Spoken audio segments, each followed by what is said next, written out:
San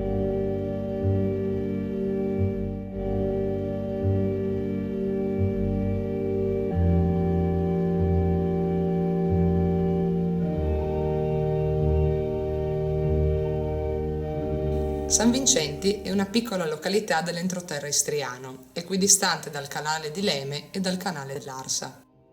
La sua posizione geografica portò il paese a diventare, nel XIV secolo, di strategica importanza per i veneziani, in quanto situato quasi a ridosso della contea di Pisino, alleata dell'impero asburgico.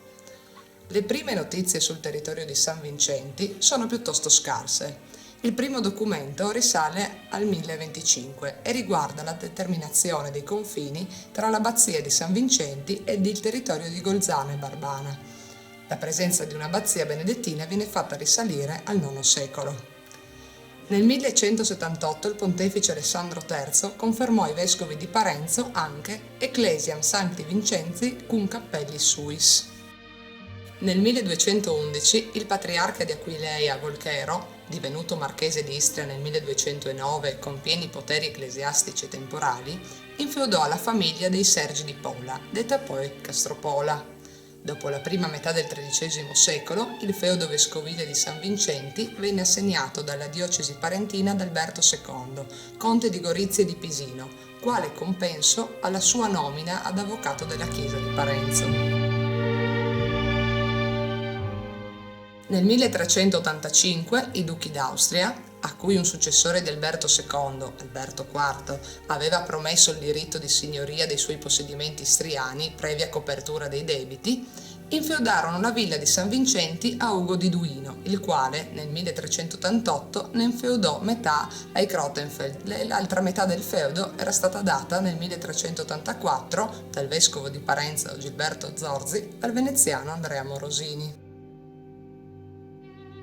Nel 1470 l'arciduca austriaco Federico III riscattò la metà del feudo di San Vincenti ai Wolsey, eredi dei Duinati.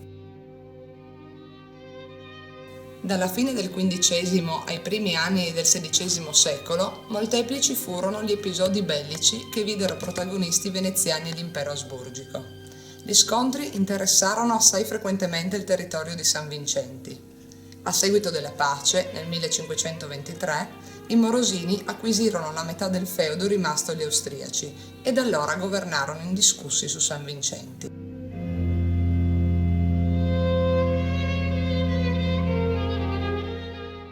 Come si evince da un importante documento del 1524, riportato nel Codice diplomatico istriano, il detentore all'epoca del feudo di San Vincenti era Pietro Morosini.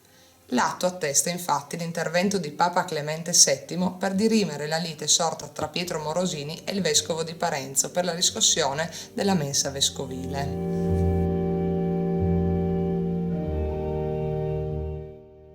A Pietro Morosini successe il figlio Andrea, che riordinò lo statuto. Estintasi la linea maschile, la figlia di Andrea Morosini, Morosina, sposò Marino Grimani, eletto doge nel 1595, portando in dote il feudo paterno. In tal modo San Vincenti passò alla casata dei Grimani di San Luca. Dal XVII secolo il territorio di San Vincenti fu soggetto alle scorrerie degli Uscocchi, alleati degli austriaci. Questi eventi spopolarono l'intera area, tanto da spingere i Grimani a ripopolare il territorio sia con genti slave, provenienti dalla Dalmazia occupata dai turchi, sia con abitanti delle campagne di Treviso. I Grimani tennero il feudo di San Vincenti fino alla caduta della Repubblica Veneta nel 1798, poi venne ceduto alla mensa vescovile di Parenzo. Sottoposto dal XIX secolo in poi a diverse dominazioni, oggi San Vincenti si presenta come un piccolo comune croato abitato da circa 2000 persone che tuttavia mantiene ancora i connotati del borgo rinascimentale.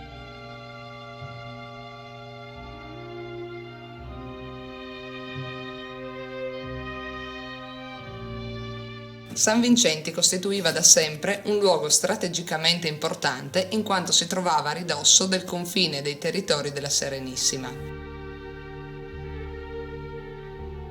L'edificazione di un castello era stata quanto mai indispensabile. Non è nota tuttavia la conformazione originaria, nell'epoca esatta in cui venne fondato.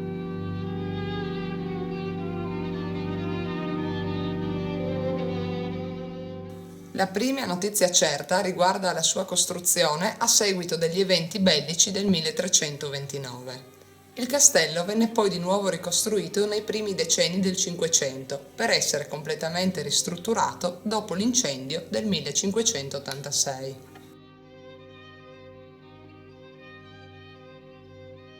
In tale campagna di lavori sarebbe intervenuto il celebre architetto Vincenzo Scamozzi, vicino a Marino Grimani, il doge veneziano che, per vie matrimoniali, era entrato in possesso di San Vincenti.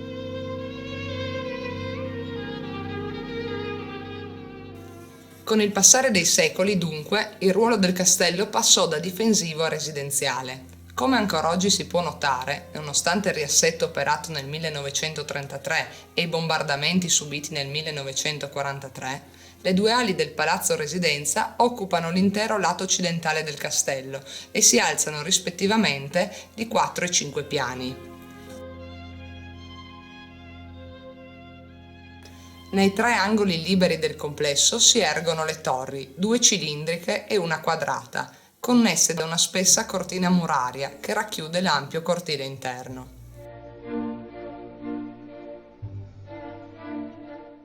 Attualmente le due torri tonde sono sprovviste di copertura e il palazzo si presenta sventrato, senza solai e privo di infissi. Quasi certamente l'imponente edificio presentava, almeno davanti al lato meridionale, un profondo fossato, ora non più visibile, che giustificherebbe la presenza di fori per l'aggancio del ponte levatoio.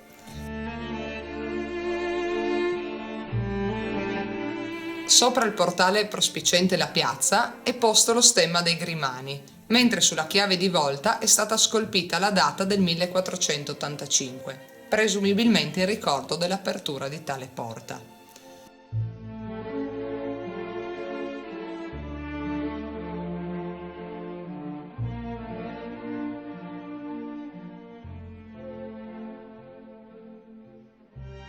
Sita nel cimitero di San Vincenti, la chiesa di San Vincenzo è una delle più antiche dell'Istria e, prima del XVI secolo, era la parrocchiale del paese.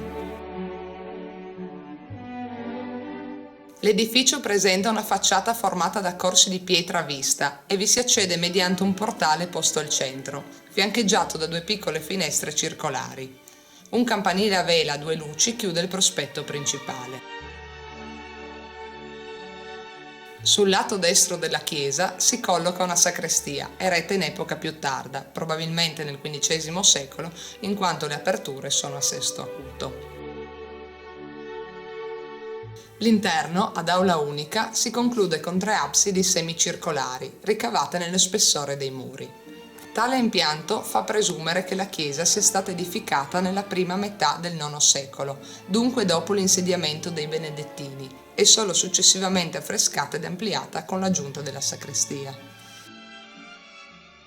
La maggior parte delle fonti attribuisce gli affreschi del secondo strato, che un tempo dovevano coprire quasi totalmente le pareti della chiesa e che ora, nonostante il tempo e l'incuria, si possono ancora in parte intravedere, a Onibene di Treviso, artista la cui figura non è stata ancora puntualmente delineata.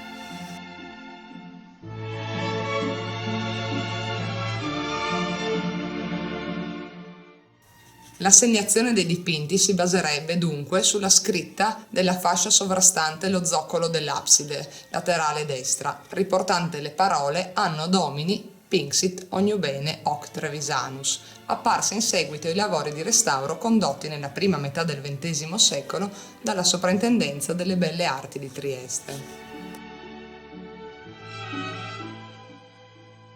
I soggetti dipinti, che ancora si possono osservare, potrebbero essere letti come il risultato di diverse stratificazioni, realizzate in modo tale da consentire la riconoscibilità dei personaggi biblici ed accennanti il movimento, restano collocate nello spazio idealizzato della tradizione bizantina, mediata in tale area dall'influenza carolingia.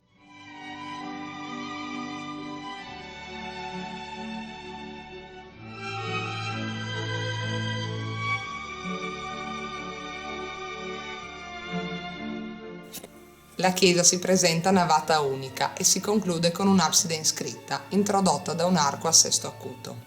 Le scene della vita di Santa Caterina coprono le pareti interne. Al centro della parete meridionale è raffigurato il suo fidanzamento.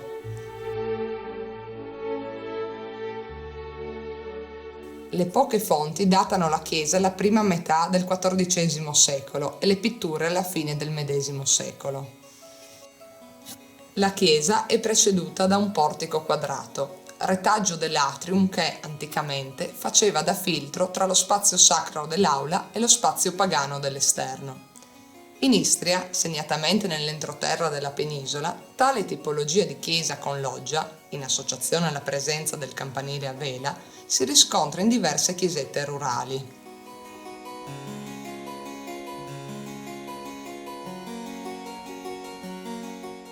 Questi edifici, proprio perché situati in campagna ed interessati da una minore affluenza di persone, furono meno soggetti alle trasformazioni tipologiche dello spazio liturgico, che invece vennero operate nelle chiese dei grandi centri urbani e che portarono alla scomparsa dell'atrium.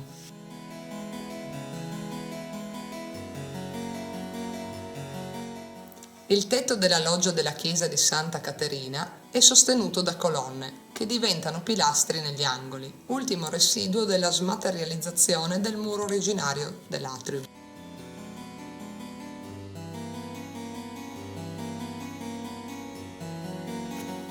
I capitelli e i basamenti di entrambi i tipi di sostegno recano semplici modanature. Sopra la facciata della chiesa si colloca un campanile a vela monofono.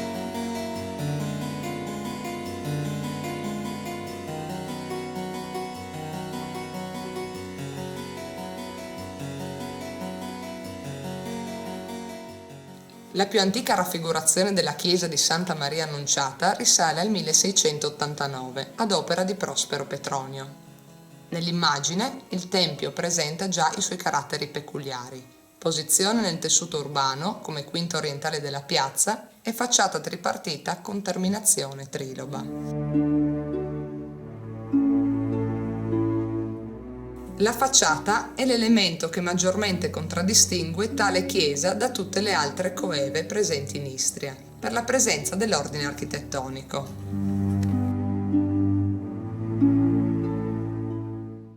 Il prospetto principale, infatti, è suddiviso in 3 parti da 4 lesene che presentano capitelli pseudo-ionici. La parte centrale si innalza di ancora un registro ed è inquadrata da 2 lesene con capitelli simili a quelli del primo livello, ad eccezione della voluta che scompare.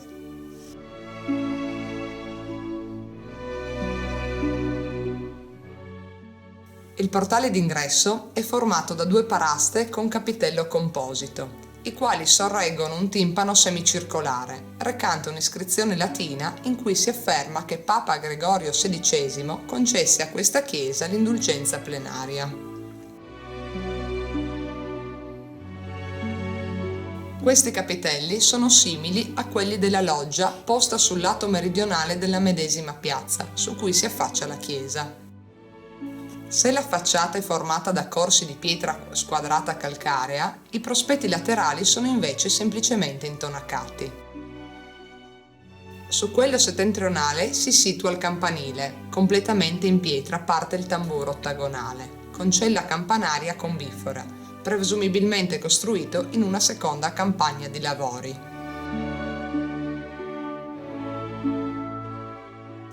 Alla facciata tripartita corrisponde, all'interno, una sola navata, che si conclude con un presbiterio e un'abside, introdotti da un arco trionfale. La morfologia e la decorazione dichiarano l'origine veneziana dell'edificio.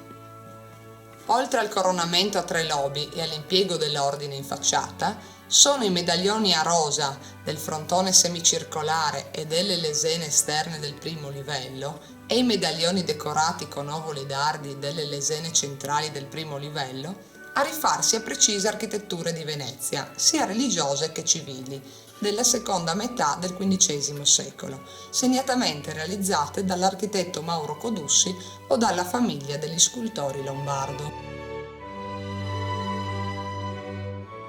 Il ritrovamento presso l'Archivio di Stato di Venezia di un testamento datato 1492 del nobile Marco Morosini ha ulteriormente confermato la discendenza della chiesa istriana da opere tardo-quattrocentesche veneziane.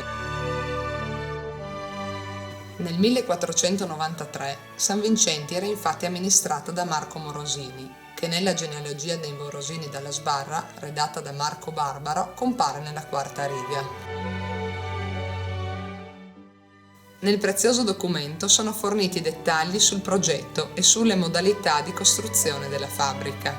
Di far officiare una cesa che vogio deodante, far sopra la testa della piazza del dicto luogo de Drio quella de Sant'Antonio, come ho dimostrato a molti, la qual, se per me non fosse principiata, voglio che sia principiata per dicto Messer Francesco, over altri che se ritrovassi al dicto governo, e voglio che la sia larga per al manco vinti sie in lussa dentro longa poi per rason, e la sia alzata da terra dopie, assio che per gradi se va disuso e sia poi compita proporzionatamente con bella cappella dell'altar grande alzato almen 3 pie da terra, e la fassa davanti verso la piazza abbia 4 belli pilastri all'antiga, e cioè do dai lati e do de meso, con una bella porta tonda all'antiga e 2 finestre una per banda,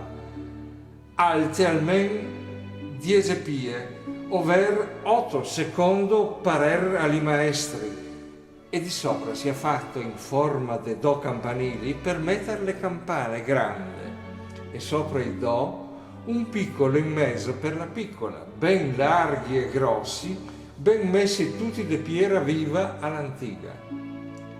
E questa spesa voglio che la sia fatta della mità d'entrata de dicto luogo, Dumente dicta Cesa sarà del tutto compida e con le sue finestre dai lati smaltate e sbianchisata ed è sotto interessata, facendo i suoi suoli, de tavole dalle bande con i 2 suoi banchetti d'intorno, senza poggi, e l'andedo de meso, largo pie 8, tutto terrassato, polito infino al coro, e il coro alzato al manco più de 1, per più della cesa, e l'altar grando pie do più del coro.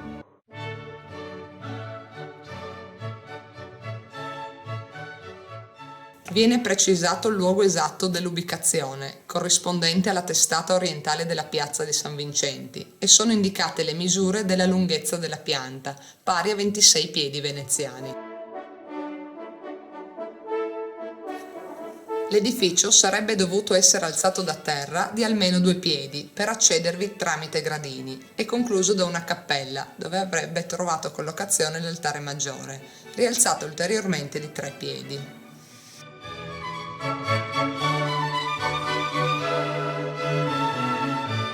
Le istruzioni più puntuali si riferiscono però alla facciata, a proposito della quale viene più volte ribadito lo stile a cui rifarsi, ossia l'antica.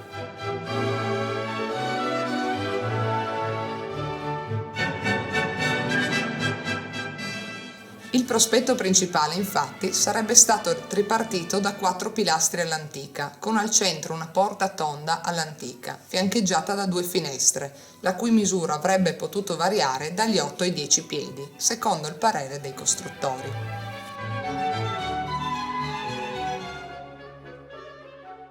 La descrizione dei 3 campanili potrebbe far pensare ad un unico campanile a vela, con 2 luci maggiori al primo livello, sormontate nella parte centrale da una luce più piccola.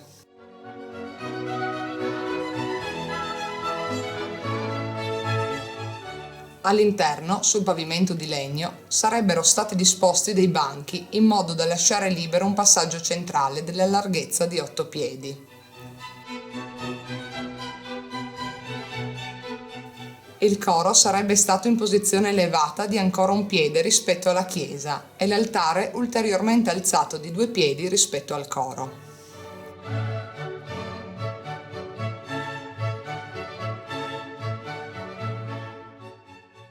Quanto progettato da Marco Morosini per la chiesa di San Vincenti troverà riscontro nella collocazione dell'edificio rispetto al tessuto urbano, riproponendo di fatto in Istria il modello veneziano della piazza, Campiello, circondata dalle pareti degli edifici prospicenti.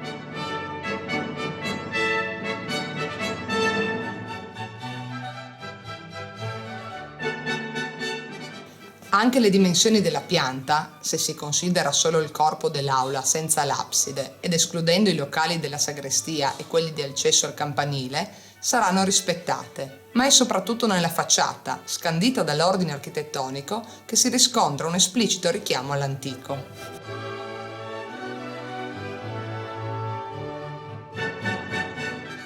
L'accesso alla chiesa non avviene mediante gradini. Presumibilmente neppure in origine l'edificio doveva trovarsi in posizione elevata rispetto al piano di campagna. Una foto, ante 1903, conferma che le successive asfaltature davanti alla chiesa non hanno alzato in modo significativo il livello della strada e coperto eventuali precedenti gradini.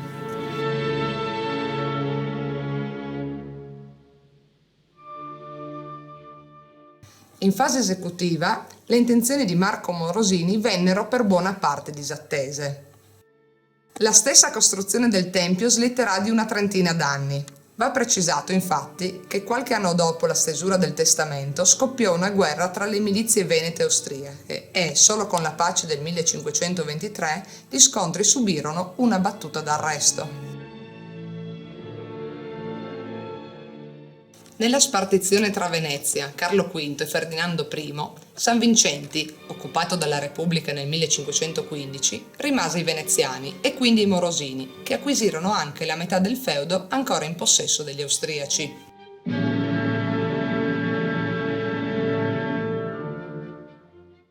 Gli episodi bellici di questi anni furono sicuramente un deterrente all'avvio del cantiere. Alla complessa situazione politica si aggiunsero le vicende ereditarie della famiglia Morosini, che videro aprirsi una lunga contesa proprio per il possesso di San Vincenti, a seguito della morte di Marco Morosini, avvenuta probabilmente nel 1503, in quanto in quell'anno fu redatto l'inventario dei beni che si trovavano presso la sua casa a San Tomà a Venezia. Fino al 1520 il possesso di San Vincenti non fu però determinato. Successivamente alla guida di San Vincenti è attestato Pietro Morosini, non il fratello di Marco Morosini, ma quello il cui nome è presente nella quinta riga della genealogia. Il passaggio non lineare di San Vincenti da un ramo all'altro della famiglia Morosini fu dovuto alle ultime volontà di Caterina Frangipane, che sopravvisse al figlio Poleto Dandolo, l'erede designato da Marco Morosini. Pertanto San Vincenti fu ereditata da Pietro Morosini.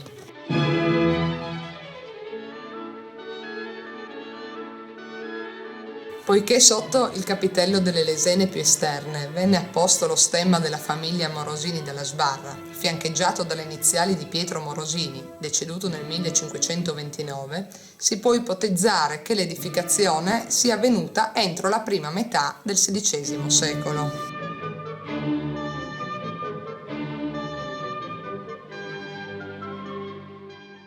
La chiesa edificata costituisce però un oggetto anacronistico, proprio perché la sua costruzione è parecchio successiva sia alle chiese trilobe rinascimentali presenti a Venezia, quali San Michele in Isola, San Zaccaria, San Giovanni Crisostomo, sia a quelle situate sulla sponda orientale dell'Adriatico, ad esempio San Giacomo a Sebenico, Santa Maria Assunta a Ossero, Santo Stefano a Lesina, Santa Maria a Zara.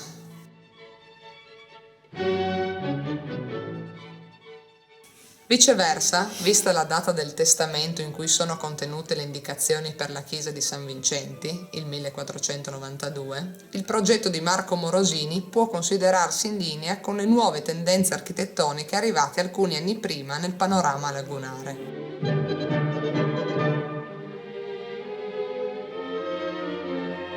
Non va dimenticato infatti che a Venezia, città notoriamente conservatrice restia alle novità, la riscoperta e la riproposizione dell'antico giungono con un considerevole ritardo rispetto ad altri centri della penisola, quali Firenze e Roma.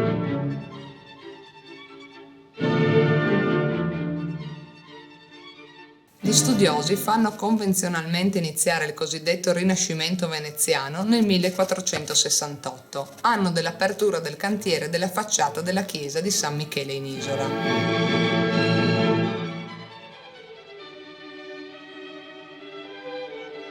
Questo edificio inaugura infatti una nuova stagione dell'architettura veneziana, in cui il lessico latino del costruire, sebbene ostacolato dal gotico dialetto locale e dal lento assorbimento in laguna degli exempla, si traduce in una suggestiva contaminazione linguistica.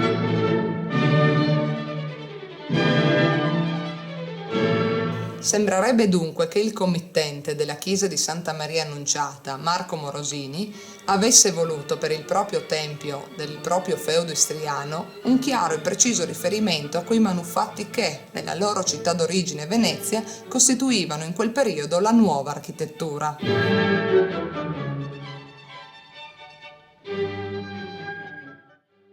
All'interno, a sinistra dell'entrata, incorniciata da un altare marmoreo, si colloca la pala dipinta da Palma il Giovane e rappresentante la Vergine con i santi Sebastiano e Rocco.